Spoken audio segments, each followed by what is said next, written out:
Bismillahirrahmanirrahim. Assalamualaikum warahmatullahi wabarakatuh. Apa kabar teman-teman semua? Semoga kita selalu diberikan rahmat sehat oleh Allah Subhanahu wa taala.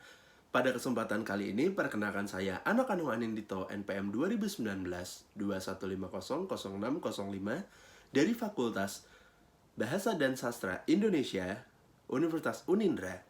Kali ini saya berkesempatan untuk membahas beberapa materi, diantaranya yaitu pengertian akhlak dan keutamaannya. Yang kedua ada adab dan etika belajar dalam Islam. Yang ketiga etika beragama, berbangsa, dan bernegara dalam Islam. Yang terakhir adalah pengertian musyawarah dan etika berdemokrasi dalam Islam. Baik, kita masuk dalam pembahasan yang pertama, yaitu pengertian akhlak dan keutamaannya. Pengertian akhlak ialah sebuah sistem nilai value atau norma yang mengatur tindakan dan pola sikap manusia, tingkah laku di muka bumi. Sistem nilai tersebut adalah ajaran Islam dengan Al-Quran dan Sunnah sebagai sumber nilai dan ijtihad sebagai salah satu metode berpikir Islami. Tindakan dan pola pikir yang dimaksud dalam berbagai macam pola hubungan dengan Allah, sesama manusia, dan juga alam. Kata akhlak berasal dari bahasa Arab yaitu huluk yang artinya watak. Kelakuan tabiat, perangai, budi pekerti, dan tingkah laku atau kebiasaan. Akhlak dalam Islam diartikan sebagai perangai atau tingkah laku yang ada dalam diri seseorang yang telah melekat dan dilakukan serta dipertahankan secara terus-menerus.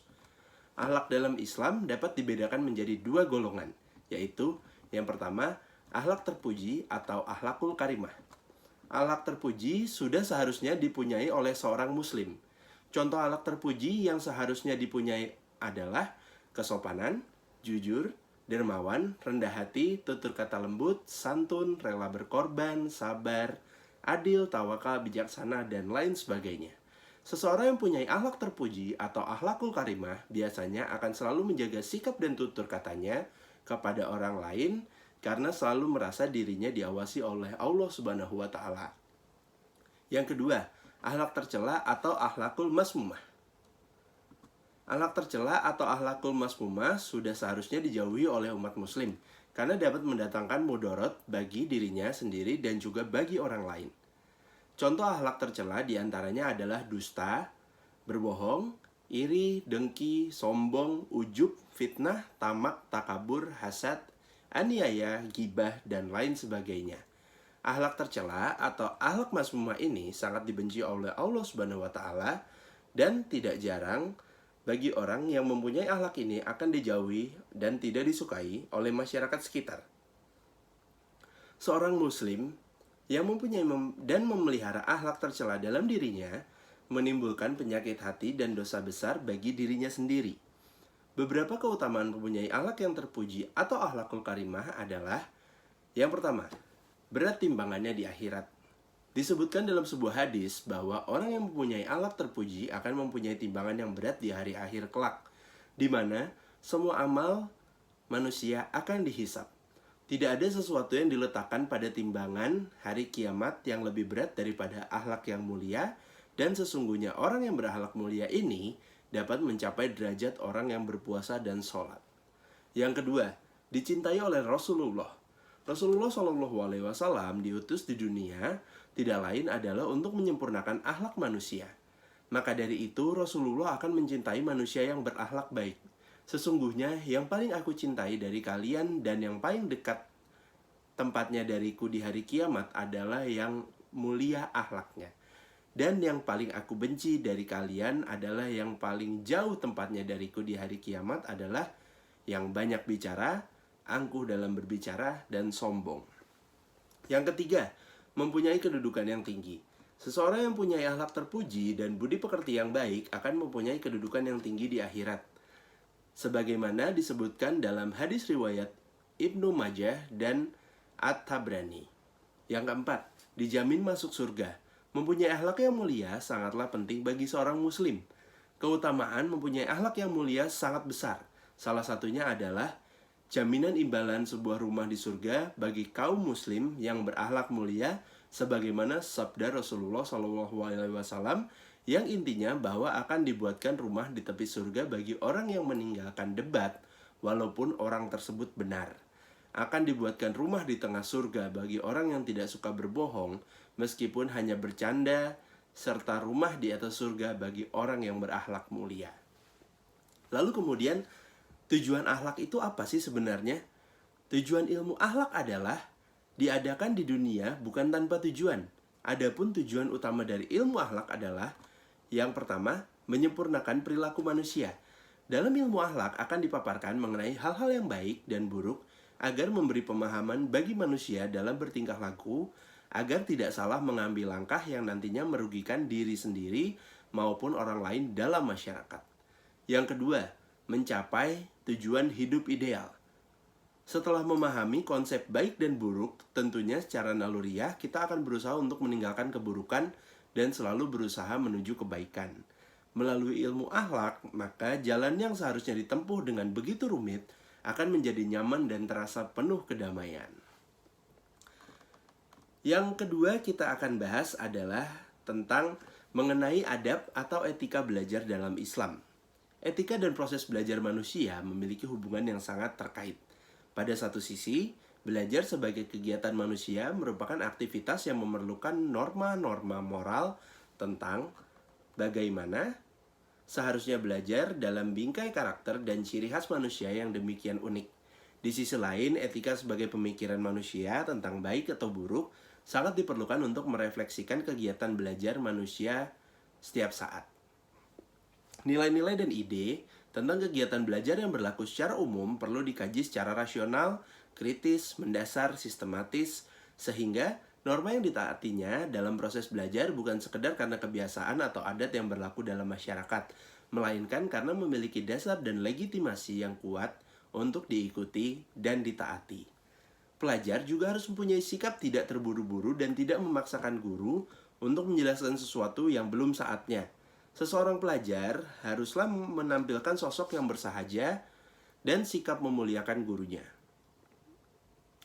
Maka sudah menjadi hal yang lumrah, etika perlu dijaga oleh si pelajar dan juga menjaga sikap dan perilaku terpuji di hadapan gurunya. Poin penting yang perlu diperhatikan dalam perumusan aturan yang harus ditaati dan dilakukan tersebut ialah bahwa belajar bukan hanya interaksi yang dilakukan oleh individu dengan lingkungannya, melainkan juga dengan Allah Subhanahu wa Ta'ala. Dengan demikian, belajar dalam Islam memiliki sifat yang transdental. Hubungannya tidak terbatas secara horizontal, melainkan juga berkaitan secara vertikal. Ditegaskan oleh Imam Nawawi bahwa seorang murid haruslah, yang pertama, hendaklah peserta didik menjauhkan hal-hal yang menyibukkan kecuali merupakan kebutuhan. Yang kedua, membersihkan hati dari kotoran-kotoran dosa supaya hati menjadi baik untuk menerima Al-Quran, menghafalkan, dan terus menghafalkannya. Yang ketiga, hendaklah peserta didik bersikap tawadu terhadap pendidikannya meskipun pendidikannya lebih muda darinya, kurang tersohor, lebih rendah nasabnya, dan hendaklah peserta didik bersikap tawadu terhadap ilmu karena dengan sikap tersebut peserta didik akan mendapatkan ilmu yang baik. Yang keempat, hendaklah peserta didik patuh kepada pendidiknya dan membicarakan segala urusannya. Dia terima perkataan seperti orang sakit yang berakal menerima nasihat dokter yang mempunyai kepandaian. Maka yang demikian itulah yang lebih utama. Jadi, intinya, adab atau etika belajar itu erat kaitannya dengan amalan dalam agama Islam. Semakin kita banyak belajar dan patuh terhadap ajaran yang kita tekuni, maka ilmu akan semakin luas. Yang ketiga adalah etika beragama, berbangsa, dan bernegara dalam Islam. Secara garis besar, setidaknya ada 3 etika seorang muslim dalam kehidupan berbangsa dan bernegara, yaitu menegakkan keadilan dan kebenaran, menegakkan nilai-nilai kemanusiaan, dan mewujudkan kemaslahatan umat. Karena hal tersebut adalah kunci kita untuk terciptanya masyarakat rukun dan damai. Yang terakhir akan kita bahas adalah tentang pengertian musyawarah dan etika berdemokrasi dalam Islam. Terdapat beberapa pandangan yang mengungkapkan bahwa musyawarah dan demokrasi adalah 2 hal yang berbeda. Perbedaan tersebut akan saya coba rangkum di sini. Yang pertama, musyawarah. Musyawarah merupakan perintah Allah Subhanahu wa Ta'ala yang telah ditetapkan dalam Al-Quran, sehingga harus dilakukan oleh umatnya. Sedangkan demokrasi merupakan hasil pemikiran Barat, dengan demikian menjadi identitas Barat, bukan identitas Islam. Yang kedua, musyawarah, beberapa hal seperti perintah maupun larangan Allah Subhanahu wa taala telah ditetapkan sehingga tidak boleh dimusyawarahkan kembali. Perbedaannya dengan demokrasi adalah hal-hal yang jelas dilarang oleh Tuhan masih bisa dibahas dan didiskusikan kembali. Yang terakhir, dalam musyawarah tidak akan mencapai hasil mufakat yang bersifat maksiat. Sedangkan dalam demokrasi, hasil mufakat didasarkan oleh suara terbanyak. Sering terjadi kesepakatan suara terbanyak dalam hal maksiat. Meskipun terdapat beberapa perbedaan mengenai musyawarah dan demokrasi, tetapi dalam bentuk pemerintah kita, ini rakyat tetap memegang kekuasaan. Musyawarah atau asyura, prinsip ini menjelaskan cara pengambilan keputusan berdasarkan kesepakatan bersama dengan mengutamakan kepentingan umum daripada pribadi atau golongan. Asyura dijelaskan dalam ayat Ali Imran ayat 159, yaitu wasyawirhum fil amr. Artinya dalam bermusyawaratlah dengan mereka dalam urusan itu. Yang kedua, adil atau al-adalah. Artinya adalah penegakan hukum di berbagai sektor kehidupan sehingga berjalan adil dan bijaksana bagi semua orang. Ayat Al-Quran yang menjelaskan prinsip ini adalah Surat Al-Maidah ayat 8. I'dilu huwa aqrabu lil taqwa wattaqullah innallaha khabirum bima ta'malun. Yang artinya, berlaku adillah karena adil itu lebih dekat kepada takwa, dan bertakwalah kepada Allah. Sesungguhnya Allah Maha mengetahui apa yang kamu kerjakan. Intinya dari kedua surat tersebut adalah prinsip demokrasi dalam Islam adalah musyawarah, adil, amanah, dan bertanggung jawab.